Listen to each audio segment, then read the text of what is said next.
यीशु ख्रीस्त ने कहा, मैं सत्य, मार्ग और जीवन हूं। मुझसे होकर गए बिना कोई पिता के पास नहीं पहुंच सकता है।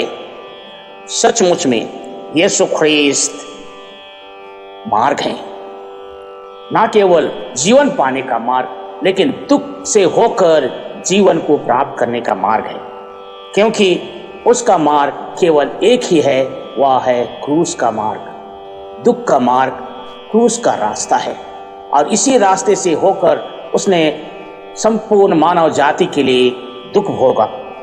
इसलिए आज के सुसमाचार में कहते हैं, जो अपने जीवन को खो देता है वह जीवन को नया प्राप्त करेगा। सचमुच में एक चुनौती है कि ईश्वर के पीछे चलने से दुख का होना अनिवार्य है। दुख भावी महिमा का एक पृष्ठभूमि है, और इस पृष्ठभूमि के लिए ईश्वर प्रत्येक जन को तैयार किया है। हमें प्यार करते हैं, हमारे जीवन के उद्देश्य को प्राप्त कराने के लिए अपने पुत्र को भेजे। उसने दुख भोगा और क्रूस के ऊपर हमें बता दिया कि हर व्यक्ति का जीवन कितना बहुमूल्य है। आइए एडी माँ से आज के सुसमाचार को भक्ति पूर्वक सुने।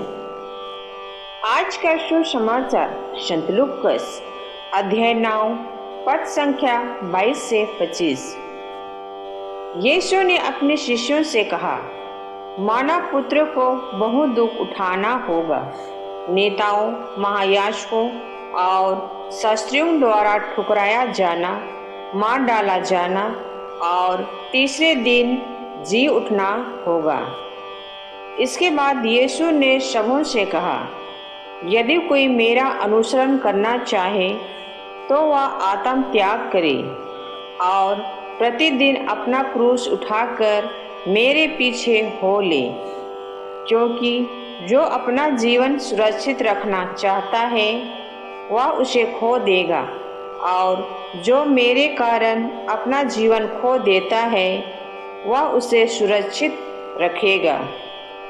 मनुष्य को इससे क्या लाभ यदि वह सारा संसार तो प्राप्त कर ले, लेकिन अपना जीवन ही गंवा दे या अपना सर्वनाश करे।